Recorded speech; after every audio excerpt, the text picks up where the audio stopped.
అందరికీ నమస్తే అండి. మనకి ప్రతి మనిషికి కూడా మైండ్లో ఒక ఎమోషన్ ఉంటుంది. ఈవెన్ మనసులో కానీ మైండ్లో కానీ ఒక స్టాండ్, ఒక ఐడియాలజీ, ఒక ఎమోషన్ ఫిక్స్ అవుద్ది. సో ఆ ఎమోషన్ కొంతమందికి లిమిట్స్ ఉంటాయి, పరిమితి ఉంటుంది. కానీ అపరిమితమైన ఎమోషన్, అపరిమితమైన బాండింగ్, అపరిమితమైన బంధం ఒక మనిషికి, ఒక రాజకీయ పార్టీకి ఎక్కడైనా ఉంటుందా? నాకు తెలిసి ఎక్కడ ఉండదు. కేవలం తెలుగుదేశం పార్టీలోనే అది సాధ్యం. కేవలం తెలుగుదేశం పార్టీలో ఉన్న అన్ని పార్టీలకు కార్యకర్తలు ఉంటారు. టీడీపీలో కరుడుగట్టిన కార్యకర్తలు ఉంటారు. కరుడుగట్టిన కార్యకర్తలు అంటే వాళ్ళు పిచ్చోళ్ళని కాదు. ఇప్పుడు కొన్ని పార్టీల్లో పిచ్చి అభిమానులు ఉంటారు, వేరే అభిమానులు ఉంటారు, పిచ్చి అభిమానులు ఉంటారు. వాళ్ళు మంచి జరిగినా చెడు జరిగినా మంచినే అంటారు. ఎంత కళ్ళెదురుగా చెత్త ఉన్నా తప్పు జరిగినా ఒప్పుకోలేరు. కానీ ఇక్కడ తెలుగుదేశం పార్టీలో కరుడుగట్టిన కార్యకర్తలకి పిచ్చి అభిమానులకి తేడా ఏంటంటే, టీడీపీలో కళ్ళెదురుగా చెడు జరుగుతుంటే చెడు అని ఓపెన్గా మాట్లాడతారు, చెడు అని చెప్తారు, కానీ అది మార్చే ప్రయత్నం చేస్తారు, అభిమానాన్ని చంపుకోరు. అది తెలుగుదేశం పార్టీకి ప్రత్యేకం. సో ఆ ఎమోషనల్ బాండింగు, ఆ బంధం ఎంతగా ఉంటుందంటే, వాళ్ళ కుటుంబం కంటే, వాళ్ళ ప్రాణాల కంటే, వాళ్ళ ఆస్తుల కంటే పార్టీ ముఖ్యం అనేంతగా కొంతమందిలో ఉంటుంది. అందుకే టీడీపీలో కార్యకర్తలు త్యాగాలు చేశారంటారు. సరే, ఇదంతా నేను ఇప్పుడు ఎందుకు చెప్తున్నాను మీకు తెలుసు. ఈరోజు తెలుగుదేశం పార్టీ ఆవిర్భావ దినోత్సవం. సో పార్టీ గురించి మనం చెప్పుకోవాలి అంటే మేబీ చాలామందికి తెలుసు, కొత్తగా నేను చెప్పాల్సింది ఏమీ లేదు. కానీ అప్పటి తెలుగుదేశం పార్టీకి ఇప్పటి తెలుగుదేశం పార్టీకి తేడా ఉంది. అసలు తెలుగుదేశం పార్టీ ఆవిర్భావ ప్రత్యేకత మీలో ఎంతమందికి తెలుసు? 1982 మార్చి 29వ తేదీన తెలుగుదేశం పార్టీ ఆవిర్భవించింది అనే సంగతి అందరికీ తెలుసు. 1983 జనవరి 9వ తేదీన ఎన్టీఆర్ గారు ముఖ్యమంత్రిగా ప్రమాణ స్వీకారం చేశారనే సంగతి అందరికీ తెలుసు. పార్టీ నెలకొల్పిన, పార్టీ ఆవిర్భవించిన 9 నెలల్లోనే పార్టీ అధికారంలోకి వచ్చి దేశంలో చరిత్ర సృష్టించిందని అందరికీ తెలుసు. కానీ అసలు 1982 మార్చి 29వ తేదీన ఈ పార్టీ ఆవిర్భావానికి కారణం ఏమిటి, మూల కారణం ఏమిటి, ఇది ఎంతమందికి తెలుసు? నేను దీన్ని తెలుసుకోవడానికి 1955 నుంచి 1978 వరకు ఆంధ్రప్రదేశ్లో జరిగిన ప్రతి ఎన్నికను స్టడీ చేశానండి, చదివాను. ప్రతి ఎన్నిక ఆ ఫలితాలన్నీ చదివాను. చదివితే నాకు తెలిసింది ఏంటంటే 1978 అండ్ 1972లోనో 73లోనో అండ్ అంతకుముందు 67 ఆ టైంలో జరిగిన ఎన్నికల్లో ఇండిపెండెంట్లు ఎక్కువగా గెలుస్తూ వస్తున్నారు. ఇండిపెండెంట్లు అండ్ వామపక్షాల అభ్యర్థులు ఎక్కువగా గెలుస్తూ వస్తున్నారు. కాంగ్రెస్ పార్టీ భారతదేశంలో స్వాతంత్రం వచ్చిన తర్వాత రాష్ట్రంలోనూ దేశంలోనూ కాంగ్రెస్ పార్టీ తప్ప మరో రాజకీయ పార్టీ, బలమైన పార్టీ లేదు. కాంగ్రెస్ పార్టీ ఏం చెప్తే అదే. ఇతర రాష్ట్రాల్లో బాగానే ఉంది, కానీ ఆంధ్రప్రదేశ్కి వచ్చేసరికి వాళ్ళు 5 సంవత్సరాలు అధికారంలో ఉంటే 5 ముఖ్యమంత్రులు మారుస్తున్నారు. వాళ్ళకి నచ్చిన వాళ్ళు ముఖ్యమంత్రిగా పెడుతున్నారు. వాళ్ళని ఏదో చదరంగంలో పావులను కదిపినట్టు కదిపేస్తున్నారు, తీసిపడేస్తున్నారు, అవమానిస్తున్నారు ఘోరంగా. ఒక ముఖ్యమంత్రి గారు రాజీవ్ గాంధీ గారిని స్వాగతం పలకడానికి ఎయిర్పోర్ట్కి వెళ్తే రాజీవ్ గాంధీ గారు ఆయన్ని పట్టించుకోవాలి, పక్క నుంచి వెళ్ళిపోయారు. ఇలా ఇవన్నీ జరిగాయి. సో కాంగ్రెస్ పార్టీ వాళ్ళు తెలుగు ప్రజలను అవమానిస్తున్నారు. అదే సందర్భంలో కాంగ్రెస్ పార్టీకి వ్యతిరేకంగా ప్రజల్లో ఒక ఆలోచన క్రియేట్ అయింది. దానికి సాక్ష్యం 1978, 1972లో జరిగిన అసెంబ్లీ ఎన్నికల్లో ఇండిపెండెంట్లు 55, 54 మంది గెలవడం. సో ఈ 2 కారణాలే ఎన్టీఆర్ గారిని తట్టిలేపాయి. ఎన్టీఆర్ గారిలో అప్పటికే సినిమాల్లో ఆయన మంచి కమర్షియల్గా మంచి హీరోగా ఉన్నారు, మాస్ ఇమేజీ ఉంది, అన్ని వర్గాలకు దగ్గరయ్యారు. పౌరాణిక చిత్రాలు అయితేనేమి, జానపద చిత్రాలు అయితేనేమి, కమర్షియల్ చిత్రాలు అయితేనేమి, ఇది అన్ని రకాల వేషాలు వేసేసి మంచి హీరోగా, టాప్ హీరోగా ఉన్నారు, ఫుల్ ఫామ్లో ఉన్నారు. ఆయనకు రాజకీయ ఆలోచన వచ్చింది. ప్లస్ బలమైన సామాజిక వర్గం కూడా బ్యాక్ ఎండ్లో కొంత ఉంది, సామాజిక వర్గ కోరిక. ప్లస్ కొన్ని వర్గాలకు అధికారం అందట్లేదు, పదవులు దక్కట్లేదు అనే ఒక ఆశ ఉంది. సో ఇవన్నీ కూడా ఎన్టీఆర్ గారిని ఆలోచింపజేసి కొంతమంది ప్రముఖులతో కలిసి ఆలోచన చేసి ఆయన పార్టీని పెట్టారనమాట. సో పార్టీ పెట్టిన తర్వాత ఖాళీగా లేరు. పార్టీ 1982 మార్చి 29వ తేదీన పార్టీని ప్రకటించిన తర్వాత మొదటి 4 నెలల పాటు ఆయన నియోజకవర్గాల వారీగా, జిల్లాల వారీగా రివ్యూస్ చేశారు. ఇంటర్నల్గా మొత్తం అంటే కొత్త వాళ్ళని రాజకీయాల్లోకి ఆహ్వానించారు. అప్పుడు వరకు రాష్ట్రంలో ఉన్న ప్రముఖుల్ని వాళ్ళందరినీ కూడా తనే నేరుగా ఫోన్లు చేసి, తనే నేరుగా ఉత్తరాలు రాసి తన దగ్గరికి రప్పించుకొని రాజకీయాల్లోకి రమ్మని ఆహ్వానించారు.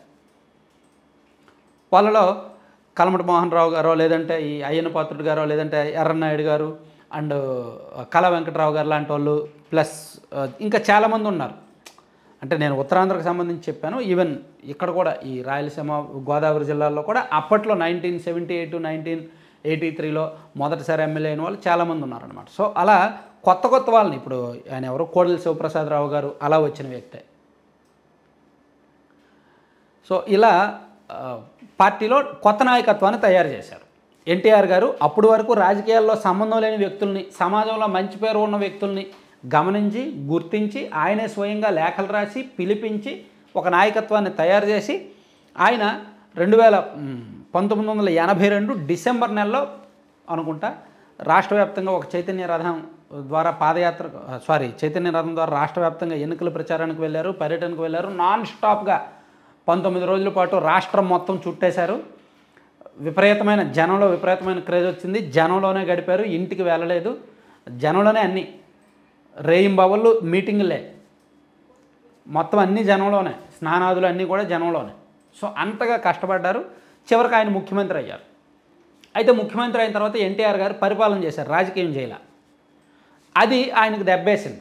ఆయన బైపాస్ సర్జరీ చేయించుకోవడానికి అమెరికా వెళ్తే నాదెళ్ల భాస్కరరావు గారికి అప్పచెప్తే నాదెళ్ల గారు చిన్న దెబ్బేసి తాను తిరుగుబాటు చేసి కొంతమంది ఎమ్మెల్యేలను కాంగ్రెస్ పార్టీతో కలిపి టీడీపీని చీల్చి ఆయన సీఎం కుర్చీ ఎక్కారు. అది ఎన్టీఆర్ గారు తిరిగి వచ్చిన తర్వాత దాన్ని గమనించి ఎమ్మెల్యేలందరికీ క్యాంపులు పెట్టి అప్పుడు చంద్రబాబు గారు ఈ ఇన్సిడెంట్లో కీలక పాత్ర పోషించి మళ్ళీ ఎన్టీఆర్ గారిని సీఎం చేయడంలో చంద్రబాబు గారు కీలక పాత్ర పోషించారు.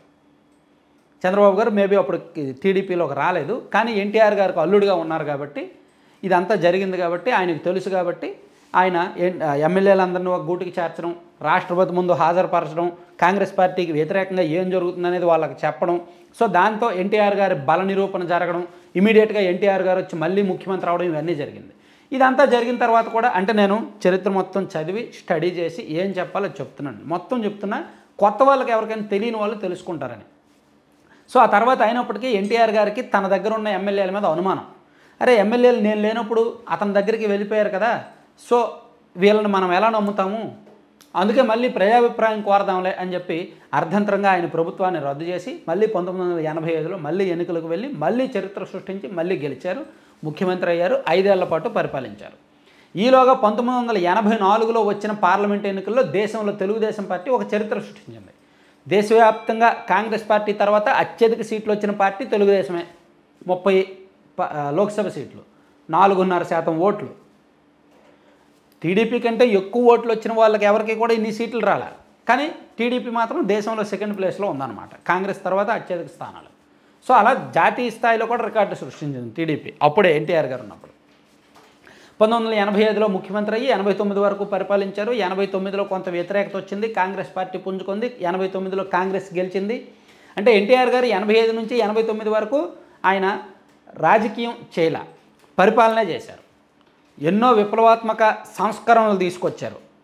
పంచాయతీరాజ్ వ్యవస్థను మార్చారు. ఆడవాళ్ళకు, మహిళలకు ఆస్తి హక్కులో భాగం కల్పించారు. 2 రూపాయల కిలో బియ్యం అన్నారు, జనతా వస్త్రాలు అన్నారు, మధ్యాహ్న భోజనం, ఇలా చాలా ప్రకటించారనమాట. సో ఒక సంస్కరణ, పరిపాలనలో సంస్కరణలు, సంక్షేమంలో సంస్కరణలు, ఇల్లు ఇవ్వడం, అసలు ఈ పింఛన్లు కానీ ఈ ఇల్లు కానీ ఆయనకు తీసుకొచ్చినవే, ఎన్టీఆర్ గారు ఉన్నప్పుడు తీసుకొచ్చినాయే, తెలుగుదేశం పార్టీ అధికారంలో ఉన్నప్పుడు వచ్చినాయే. సో 89లో కాంగ్రెస్ పార్టీ రాజకీయంలో ఆయన ఓడిపోయారు. అప్పుడు రంగా గారి ఎఫెక్టు, రంగా గారికి సంబంధించిన మాట ఎఫెక్ట్ అవన్నీ రాష్ట్ర వ్యాప్తంగా ఉండడంతో టీడీపీ ఓడిపోయింది. ఓడిపోయిన తర్వాత ఎన్టీఆర్ గారిలో కొన్ని బలహీన క్షణాలు, ఆయన మళ్ళీ సినిమాల వైపు మళ్ళడం, ఇంత నేను బాగా పరిపాలించిన ప్రజలు ఎందుకు ఓడించారనే బాధలోకి వెళ్ళడం. సరిగ్గా ఇదే టైంలో లక్ష్మీపార్వతి గారు ఆయన జీవితంలోకి ఎంటర్ అయ్యారు. అప్పటికి బసవతారకం గారు చనిపోయిన తర్వాత కొన్నాళ్ళు ఎన్టీఆర్ గారు ఒంటరిగా ఫీల్ అయ్యారు. ఒకవైపు వాటమి, పార్టీ వాటమి, మరోవైపు అసెంబ్లీలో అవమానాలు, ఇంకోవైపు ఏమో భార్య మరణించిన బాధ, మరోవైపు కుటుంబం, పిల్లలందరూ కూడా పూర్తి స్థాయిలో స్థిరపడలేదు, ఎవరికి వాళ్ళు ఉన్నారు. సో ఈ బాధలో, ఈ బలహీన క్షణంలో లక్ష్మీపార్వతి తన జీవితంలోకి ఎంటర్ అయ్యారు. అక్కడ ఎన్టీఆర్ గారి జీవితం మలుపు తిరిగింది, తెలుగుదేశం పార్టీ కూడా మలుపు తిరిగింది ఒక రకంగా. 1994లో చంద్రబాబు నాయుడు గారు పూర్తి స్థాయిలో పార్టీని తన కంట్రోల్లోకి తెచ్చుకున్నారు. ఎన్నికలకు వెళ్ళారు, గెలిచారు. ఎన్టీఆర్ గారు మళ్ళీ ముఖ్యమంత్రిగా బాధ్యతలు చేపట్టారు. కానీ 1994లో టీడీపీ అధికారంలోకి వచ్చిన తర్వాత, ఎన్టీఆర్ గారు సీఎం అయిన తర్వాత లక్ష్మీపార్వతి హవా ఎక్కువైపోయింది. ఎన్టీఆర్ గారేమో పూర్తిగా లక్ష్మీపార్వతిని నమ్ముతున్నారు. ఆమెమో ఇంటర్నల్గా ఆయనకు తెలియకుండా చాలా ఫైల్స్ క్లియర్ చేసి, చాలామందికి పనులు చేసి, ఒక అప్పుడు వరకు టీడీపీలో లేని ఇంటర్నల్ కరప్షన్కి ఆమె తెరతీశారు. అది చంద్రబాబు గారికి, హరికృష్ణ గారికి, ఎన్టీఆర్ గారి కుటుంబ సభ్యులకి ఎవ్వరికి నచ్చక ఎన్టీఆర్ గారికి చెప్తే ఆయన నమ్మట్లేదు. సో అదే టైంలో ఎన్టీఆర్ గారికి ఆరోగ్యం బాగోపోవడం ఇవన్నీ జరగడంతో ఇంకా అనుకోని రీతిలో అందరూ ఒక్కటయ్యి చంద్రబాబు గారు సీఎం అయ్యారు. అది మీ అందరికీ తెలిసే ఉంటుంది, 1995 ఆగస్టు ఇన్సిడెంట్. చంద్రబాబు గారు సీఎం అయిన తర్వాత కొన్నాళ్ళకి పార్టీ బాధ్యతలు కూడా తీసుకున్నారు. సో అక్కడి నుంచి పార్టీ పరిస్థితి మారిపోయింది. పార్టీ తిరుగులేని శక్తిగా మారిపోయింది. కార్యకర్తలకు ఒక బలమైన నాయకత్వం. ఎన్టీఆర్ గారు పాలకుడే, పాలనా దక్షుడే, కానీ రాజకీయం చేయాలి. చంద్రబాబు గారు రాజకీయం చేశారు. ఆయన మొదటి నుంచి 1984లో టీడీపీ సంక్షోభం నుంచి 1995 టీడీపీ సంక్షోభం నుంచి ఆయన సంక్షోభాలను గట్టెక్కించి పార్టీపరమైన రాజకీయం చేయడంలో దిట్ట. దాంతో కార్యకర్తలకు చంద్రబాబు గారు ఒక నమ్మకం. అందుకే 1999 ఎన్నికల్లో టీడీపీ మళ్ళీ భారీ గ్రాండ్ విక్టరీ గెలిచింది. నిజంగా 1995లో చంద్రబాబు గారి మీద వ్యతిరేకత వస్తే 99లో ఆయన గెలిచేవాడు కాదు. సో కార్యకర్తలకు ఒక నమ్మకంతో 99 ఎన్నికల్లో బాగా పనిచేసి గెలిచారు. కాకపోతే అనూహ్యంగా వరుసగా 10 సంవత్సరాలు అధికారంలో ఉండడం, కొన్ని వర్గాలు దూరం అవ్వడం, రాజశేఖర రెడ్డి గారు పాదయాత్ర ఎఫెక్ట్ ఇవన్నీ 2004లో ఓడిపోయారు. 2004 నుంచి 2014 వరకు తెలుగుదేశం పార్టీ చరిత్రలో బ్యాడ్ డేస్. 10 ఏళ్ళు ప్రతిపక్షంగా ఉండడం ఒక ప్రాంతీయ పార్టీకి అంత ఆషామాషి వ్యవహారం కాదు. 10 సంవత్సరాలు ప్రతిపక్షంలో ఉండాలి అంటే ఎంత కష్టపడాలి? సో ఆ క్రమంలోనే పార్టీని నడపడము కష్టమే, కార్యకర్తలుగా ఉండడం కష్టమే, లీడర్షిప్ కష్టమే, లీడర్షిప్ స్ట్రక్చర్ దెబ్బతింటుంది ఆ టైంలో. అదే జరిగింది. మధ్యలో 2009లో అధికారంలోకి వచ్చే టైంలో ప్రజారాజ్యం పార్టీ రావడం, ఓట్లు చేల్చడం, చాలా ప్రయత్నాలు జరగడం, తెలంగాణ సెంటిమెంట్, దాంతో ఓడిపోయారు. సో అట్లా చంద్రబాబు నాయుడు గారి నాయకత్వం ఆ 10 ఏళ్లలోనే బాగా పనిచేసిందండి. మళ్ళీ 2014లో పార్టీ అధికారంలోకి వచ్చే వరకు చంద్రబాబు గారు అసలైన నాయకుడు. ఆయనలో ఉన్న పాలన, ఆయనలో ఉన్న నాయకత్వ దక్షత ఏమిటి, కార్యకర్తలను ఎలా కాపాడుకున్నారు, రాజశేఖర రెడ్డి గారి మీద ఎంతగా పోరాడారు, ఇవన్నీ కూడా అప్పుడు తెలిసి వచ్చాయి. పార్టీని నిలబెట్టారు. 14 నుంచి 19 వరకు రాజకీయం చేయాల, పరిపాలన చేశారు. 85 నుంచి 89 వరకు ఎన్టీఆర్ గారు ఎలాగైతే పరిపాలన చేసి రాజకీయం చేయలేదో 2014 నుంచి 2019 వరకు చంద్రబాబు నాయుడు గారు రాజకీయం చేయాల, పరిపాలన చేశారు.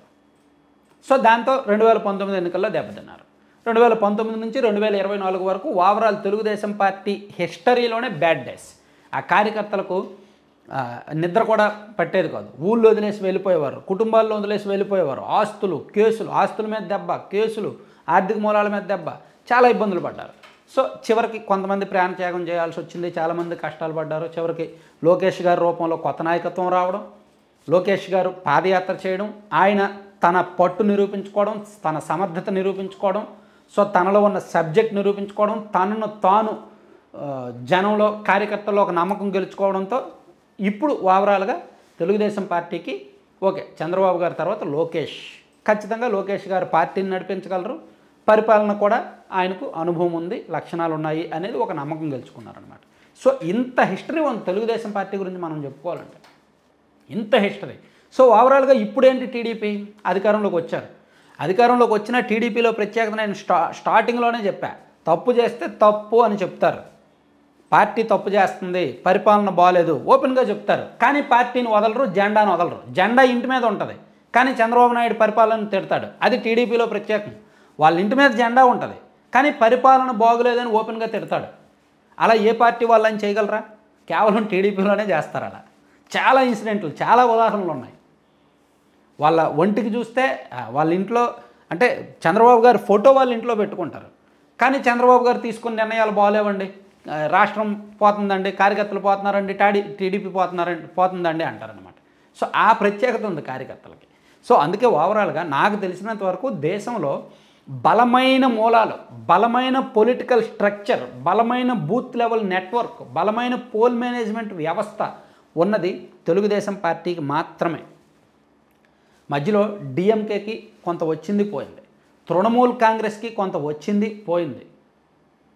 వాళ్ళు అధికారంలో ఉన్నప్పుడు మాత్రమే వాళ్ళకి బలం ఉంటుంది, సేమ్ వైఎస్ఆర్ కాంగ్రెస్ పార్టీ లాగే. కానీ టీడీపీకి అధికారంలో ఉన్నప్పుడు బలహీనపడతారు, విపక్షంలోకి, ప్రతిపక్షంలోకి వెళ్ళాక బలపడతారు. అది తెలుగుదేశం పార్టీ ప్రత్యేకత.